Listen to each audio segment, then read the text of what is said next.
to a brand new episode of Coming Distractions brought to you by the Nerdpocalypse Podcast. I'm your host, Jay. Okay, guys, let's talk about Top Gun Maverick. So this is the follow-up to the 1986 original film Top Gun, also starring Tom Cruise. He is obviously back. He's joined by Miles Teller, who plays Rooster, the son of Goose from the original film. Jennifer Connelly plays Maverick's love interest named Penny. John Hamm is in this as a Vice Admiral Bo Simpson, aka Cyclone. Glenn Powell plays a character named Hangman. And Ed Harris is in this as one of Maverick's sort of supervisors. And look, Ed Harris is great and everything. Let's get real. So let me give you the sort of the general premise of this film, and then I'll give you my thoughts. So the film opens up sort of modern times, and Maverick is now, played by Tom Cruise, obviously. Maverick is now a test pilot for some like hypersonic jet, secret skunk works project. And they're basically trying to get this thing to go 10 Gs, right? Like that's the whole idea. And actually he was only supposed to go 9 Gs. But he has to be forced to do 10 Gs to keep the program alive.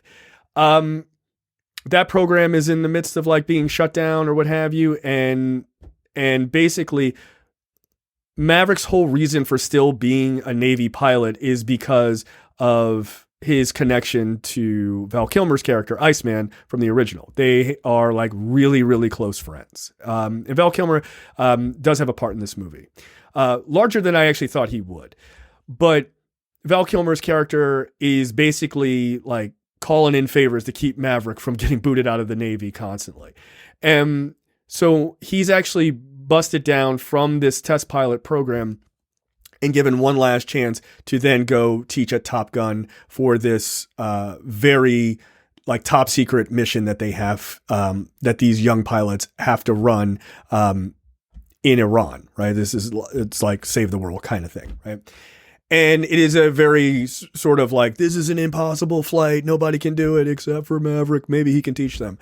You kind of go, yeah, all right, whatever. Like that's the story we're going with. Fine. But that's hardly the point of this film. Everything about the original film that worked, the heart of the film, the sort of romanticism of the film, the action, though, it's not as much action if you look back at the original as they wanted you to believe, right? They kind of literally ran one scene like 4 times over and over again in the dogfighting scene. But the action that was promised in the original, all of that is cranked to an 11, right? This might be one of the best, like, long-awaited sequels to a classic film I've ever seen. Everything about this, like, you can tell that the people who worked on this really cared about the original film.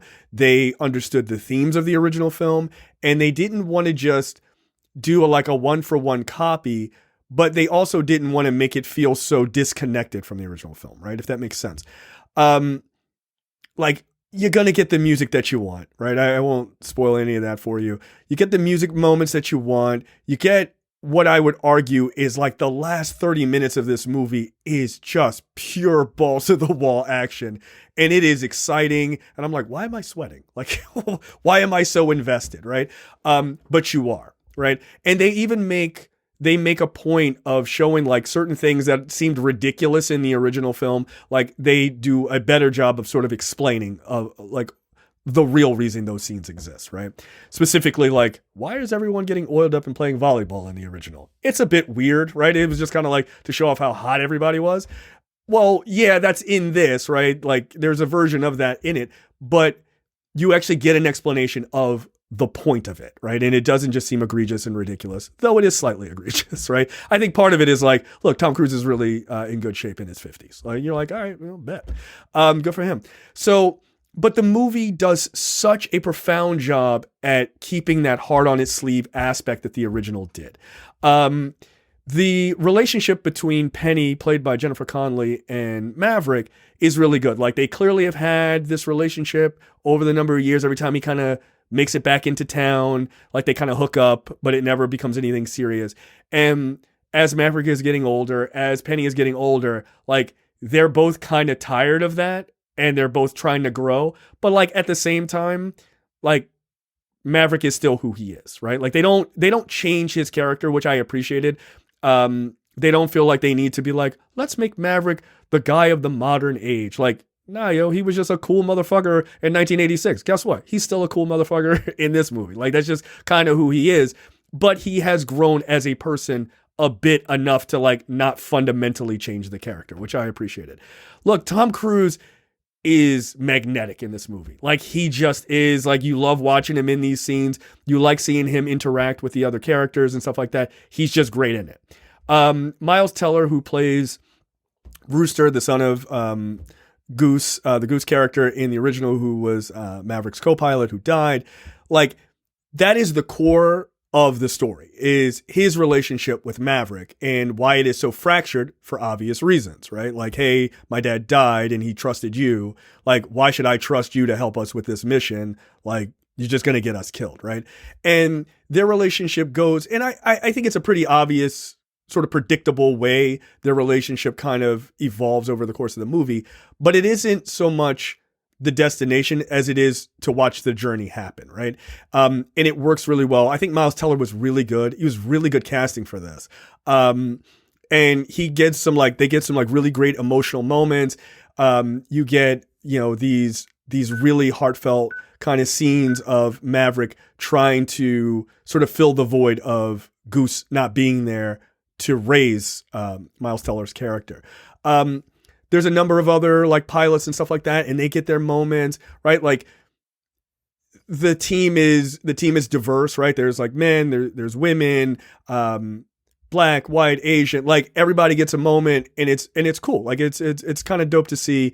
It's the Navy, Navy pilots of the modern era, right? Like, so that's very cool. It does not suffer from what I would say is just like sequel fatigue, where you're just like, all right, yeah, I get it. I saw that in the first one. Like, again, everything is cranked up so well and it all makes sense. And like, you're given more than just they go to fly a plane and that's it, right? Like, there is a lot more there. Like, you watch the team as they sort of coalesce. You watch as the team kind of realizes like, oh, this Maverick guy is like not bullshit. Like this guy actually like can talk the talk, right?